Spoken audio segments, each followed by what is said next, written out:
Hello दोस्तों जैसा कि आपको पता है कि अभी हमने कुछ क्लासेस में पॉलिटी का रिवीजन किया है और कुछ क्लासेस में हमने उनका एमसीक्यू किया है, उनके ऑब्जेक्टिव क्वेश्चंस किए हैं।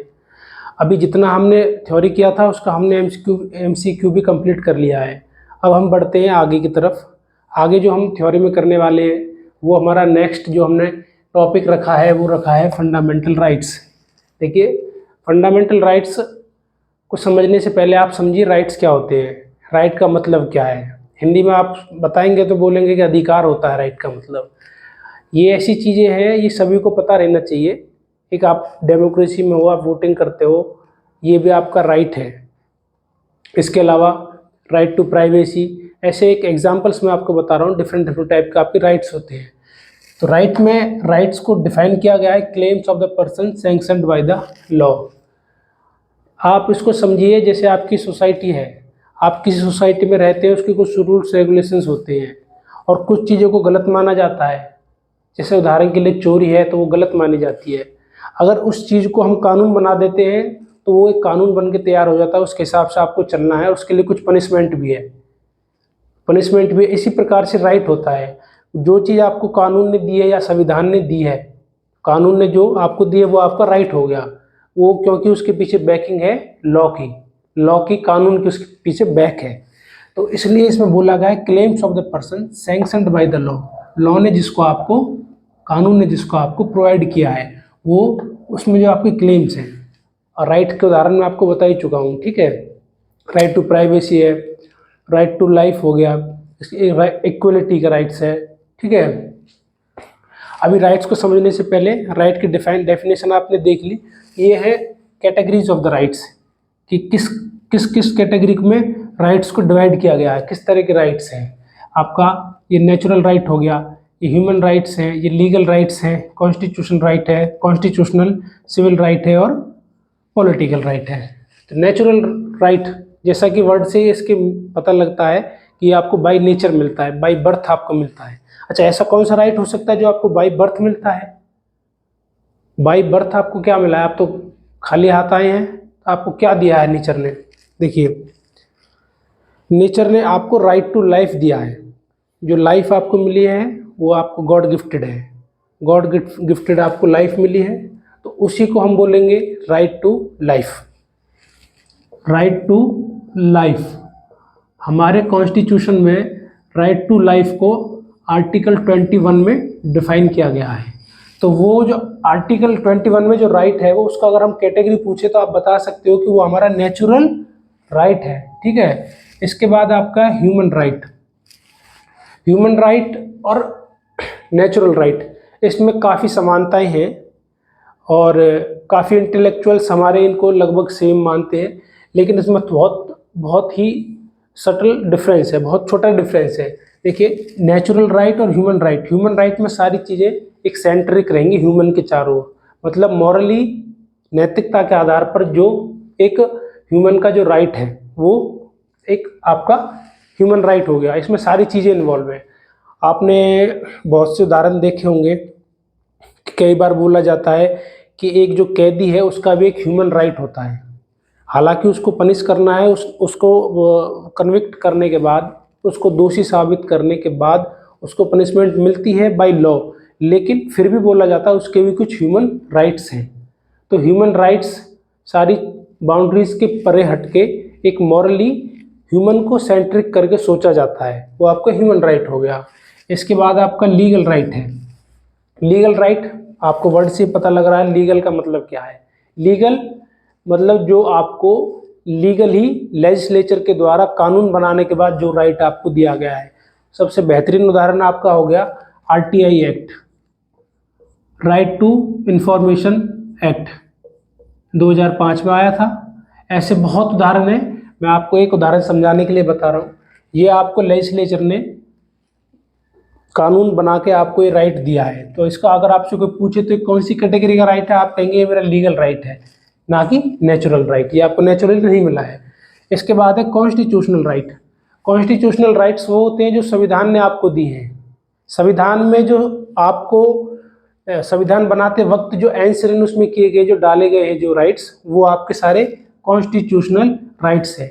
देखिए जो लेजिस्लेचर आपको राइट बना के दे रहा है, जो स्टैट्यूट्स बनाता है वो भी लीगल राइट में हो गया, लेकिन जो संविधान ने आपको दिया है वो कॉन्स्टिट्यूशनल राइट्स है, जो कॉन्स्टिट्यूशन में दिया हुआ है।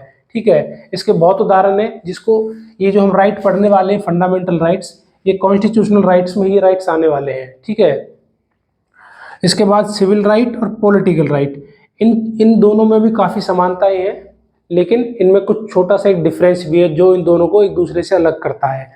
आपने बहुत बार ये वर्ड सुना होगा न्यूज़पेपर में, वैसे डिबेट्स में भी, कि हमारा सिविल राइट है, आप हमें हमारे सिविल राइट से डिनाई नहीं कर सकते। तो सिविल राइट क्या हो गया? सिविल राइट में आपके वो सारे राइट्स आते हैं जो आपको गवर्नमेंट से या किसी ऑर्गेनाइजेशन से कुछ भी उनसे प्रोटेक्ट करते हैं। उनसे प्रोटेक्ट करने का मतलब क्या है? देखिए, as a citizenship, as a citizen of the India, अगर आप इंडिया के नागरिक हैं, सिटीजनशिप आपके पास है, तो आपके पास कुछ राइट्स हैं, वो ही आपके सिविल राइट है। अगर आप दूसरी कंट्री के किसी के नागरिक हैं, उदाहरण के लिए आप अमेरिका के नागरिक हैं, तो वो राइट्स अलग हो गए, उनके सिविल राइट्स अलग है एज ए नागरिक। कुछ चीज़ें उनको जो मिली हुई है अमेरिका में वो इंडिया में नहीं है, वो इंडिया में गलत मानी जाती है। कुछ चीज़ें इंडिया में हैं लेकिन वो वहाँ पे नहीं है। तो इसमें जो आपका फोकस रहता है सिविल राइट में, वो एक वर्ड पे रहता है, वो है सिटीजन। आप अगर सिटीजन हैं तो आपको ये सारे राइट्स अवेलेबल हैं। रशिया का सिटीजन है तो उसका सिविल राइट अलग है, चाइना का सिटीजन है उसका सिविल राइट अलग है, इसके अलावा इंडिया का सिटीजन है उसके सिविल राइट अलग है। तो इस सबके अपने अपने सिटीजनशिप के आधार पर राइट्स हैं। अब अगर आप किसी पॉलिटिकल पार्टी में शामिल होना चाहते हैं तो ये भी आपका एक सिविल राइट है। आप कहेंगे सर ये तो पॉलिटिकल राइट हो गया। पॉलिटिकल राइट्स में वो सारी चीज़ें आएंगी जिसमें आप गवर्नेंस से या पब्लिक पावर से आप रिलेट करते हैं। मैं आपको पॉलिटिकल राइट बताता हूँ, जैसे राइट टू वोट। आप अगर आप वोट कर रहे हैं, सबसे अच्छा उदाहरण है आपका कि आपका पॉलिटिकल राइट हो गया। आपको पता होगा कि किसी समय पर ये इलेक्शन के दौरान गिने चुने लोगों को ही वोटिंग का राइट मिलता था, उसमें कोई एज का क्राइटेरिया नहीं होता था, बस आपको कुछ ही लिमिटेड लोगों को ही, जो कि काफ़ी अपनी सोसाइटी में नामी धामी आदमी जो होते थे, उनको ही ये राइट दिया गया था। तो हम कहेंगे कि उस टाइम पर आपको पॉलिटिकल राइट नहीं था। अभी आज की डेट में 18 एंड अबव सभी वोटिंग कर सकते हैं, तो हम कहेंगे सभी के पास पॉलिटिकल राइट है। ठीक है, अब फंडामेंटल राइट्स आता है। फंडामेंटल राइट्स को अभी सभी कैटेगरीज जो हमने पढ़ी थी उसमें सभी कैटेगरीज में फंडामेंटल राइट्स को हमने स्पेशल स्टेटस दिया है। देखिए, ये हमने इसको फंडामेंटल राइट को स्पेशल स्टेटस दिया है। ठीक है, ऐसा क्यों? इसका कारण क्या है इसको स्पेशल स्टेटस देने का? एक तो ये फंडामेंटल लॉ ऑफ लैंड से हमको मिला है। फंडामेंटल लॉ ऑफ लैंड क्या होता है? फंडामेंटल लॉ ऑफ लैंड हो गया हमारा कॉन्स्टिट्यूशन, हमारा संविधान है, वो उसका जो फंडामेंटल लॉ ऑफ लैंड है उस संविधान को हम बोलते हैं। तो संविधान से हमें डायरेक्टली ये मिला है, इसलिए इसको हम फंडामेंटल राइट बोल रहे हैं। दूसरी बात, ये ऑल राउंड डेवलपमेंट के लिए हमें ये जरूरी है, ऑल राउंड डेवलपमेंट। देखिए, मैं आपको उदाहरण के साथ बताता हूँ। आप सारी चीज़ें, आप सुबह नाश्ता भी करते हैं, लंच भी करते हैं और आप डिनर भी करते हैं। आप एक दिन ब्रेकफास्ट नहीं करेंगे चलेगा, लंच नहीं करेंगे तो चलेगा, ठीक है, और डिनर भी नहीं करेंगे तो भी चलेगा, लेकिन आपको पानी बहुत ज़रूरी है, हवा बहुत ज़रूरी है, और भी कुछ ऐसी चीज़ें हैं जो आपको आपके सर्वाइव करने के लिए बहुत ही ज़्यादा ज़रूरी है। तो आप इसको इसी चीज़ से समझ सकते हो।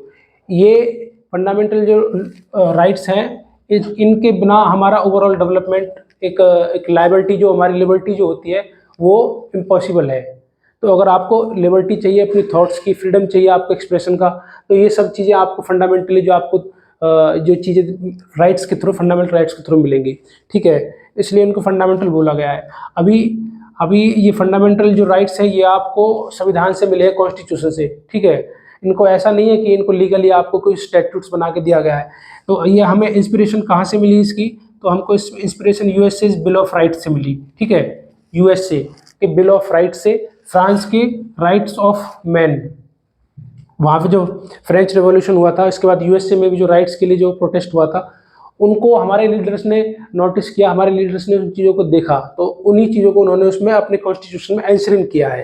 ठीक है, अच्छा, ये जो फंडामेंटल राइट्स है इसका क्या यूज़ है? देखिए, arbitrary action of the states. इसका मतलब क्या है? इसका मतलब मनमानी। स्टेट कोई भी मनमानी नहीं कर सकता। मनमानी अगर वो करेगा तो उसके लिए हमें फंडामेंटल राइट मिला हुआ है। अगर कल को आपको गवर्नमेंट कह देती है कि कोई ऐसा नया रूल को नियम ऐसा बना देती है जो कि आपके फंडामेंटल राइट को इन्फ्रिंज कर सकता है, तो आप क्या करेंगे? तो आप जाएंगे सीधा जुडिशरी, सुप्रीम कोर्ट में। सुप्रीम कोर्ट को इसलिए बोला गया है, सुप्रीम कोर्ट या हाई कोर्ट, उनको बोला गया है judiciary as the protector of fundamental right. तो ऐसा करने से होगा क्या? ऐसा करने से ये होगा कि रूल ऑफ लॉ चलेगा, ना कि रूल ऑफ मैन। अब इसका मतलब क्या है? हमें रूल के हिसाब से सारी चीज़ें चलानी है। रूल ये कहता है कि आपको फंडामेंटल राइट दिए हुए संविधान में, और अगर उस रूल को अगर आप फॉलो नहीं करते हैं तो आपके उस रूल को कैंसिल कर दिया जाएगा। और वो कौन करेगा? जुडिशरी के थ्रू वो होगा। और जुडिशरी को पावर कहाँ से मिली है? संविधान से, कॉन्स्टिट्यूशन से। ठीक है, तो इसलिए हम कहेंगे कि गवर्नमेंट के आर्बिट्रेरी एक्शन को रोकने के लिए जुडिशरी हमारे पास है as a protector of the fundamental right. और फंडामेंटल राइट्स के हिसाब से सारी चीज़ें होंगी तो उसको रूल ऑफ लॉ बोला जाएगा, नॉट रूल ऑफ मैन। देखिए, तो आज दोस्तों हमने फंडामेंटल राइट के बारे में एक इंट्रोडक्शन, छोटा सा इंट्रोडक्शन किया। अभी कल से हम स्टार्ट करेंगे सारे फंडामेंटल राइट्स। ठीक है, तो हमारा फर्स्ट आर्टिकल रहेगा आर्टिकल नंबर 12 से हम स्टार्ट करेंगे। ठीक है, ठीक है दोस्तों, मिलते हैं फिर कल आपसे। Thank you.